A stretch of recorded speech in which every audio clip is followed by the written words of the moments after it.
Baik, sekarang 97 maratibu qiyam Lailatul Qadar. Tingkatan-tingkatan orang yang salat Lailatul Qadar. Orang yang menghidupkan Lailatul Qadar.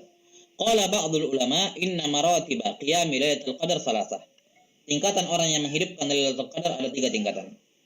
Aqalluha, yang paling sedikit, yakni yang paling sedikit mendapatkan bagian dari Lailatul Qadar, an yusalli al-isya'a fi jamaah wa ya'zimu ala salati subhi fi jamaah. Ya. Dia salat Isya berjamaah dan bertekad akan salat subuh berjamaah.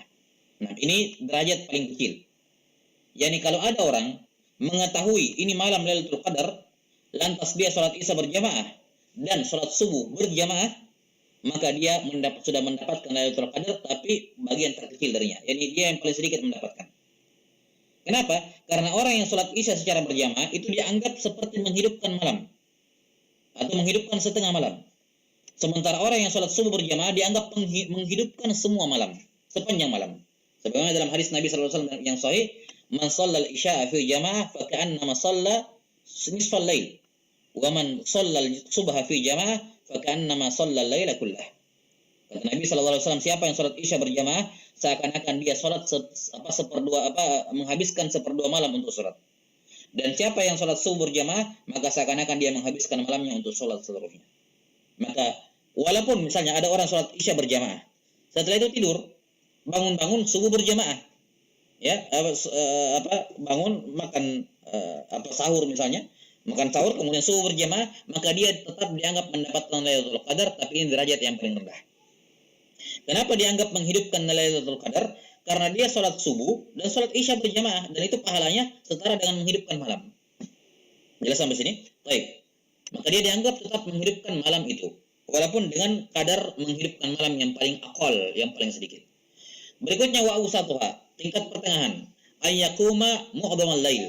Dia menghabiskan sebagian besar malam untuk sholat, tapi bukan, yakni sholat beneran, bukan cuma pahalanya yang setara dengan menghidupkan malam, ya, seperti yang pertama tadi, itu pahalanya doang yang setara, tapi hakikatnya kan dia tidak sholat, tapi pahalanya sudah setara dengan itu. Nah, bentuk yang kedua, pertengahan, yaitu dia menghidupkan sebagian besar malam dengan ibadah, sholat, membaca Quran dan seterusnya. Wa alaha ayyakuma jami'al lail. Yang paling tinggi adalah betul-betul menghabiskan semua malamnya untuk dia hidupkan seluruh malamnya untuk ibadah. Baik, wallahu taala alam bisawab. Qala hafizahullahu taala, wa idza qamaha hasala lahu sawabuha wa illam yaraha. Ini.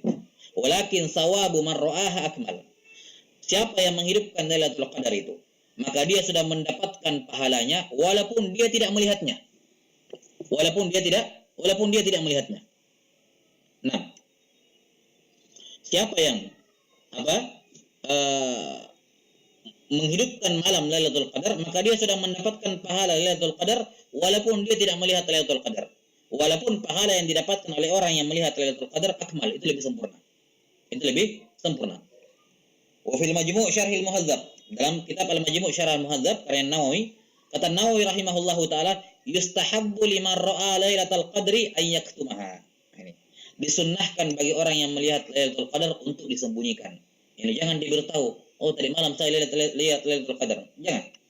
Ya, disunnahkan bagi dia disembunyikan. Kalau dia sudah lihat tanda Lailatul Qadar tadi malam, sudah. Ya. Dia yang tahu dan jangan dia sampaikan kepada orang. Kenapa? Apa alasannya? Dikarenakan kalau dia sampaikan kepada orang, maka orang itu yang disampaikan ya sudah lewat kalau begitu. Akhirnya turun semangatnya.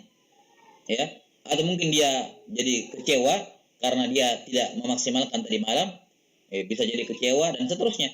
Maka yang paling disunnahkan bagi orang yang melihat Lailatul Qadar malam harinya, dia sembunyikan, jangan disampaikan kepada siapa-siapa.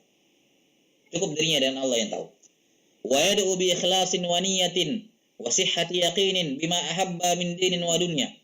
Disunnahkan bagi dia untuk berdoa pada malam itu dengan doa yang ikhlas, dengan niat yang benar, dengan keyakinan yang sahih, ya, baik doanya itu dalam perkara agama maupun perkara dunia. Wa yakunu aktsaru du'aihi lid-dini wal akhirah. Walaupun disunnahkan kebanyakan doanya itu pada perkara agama dan akhirat.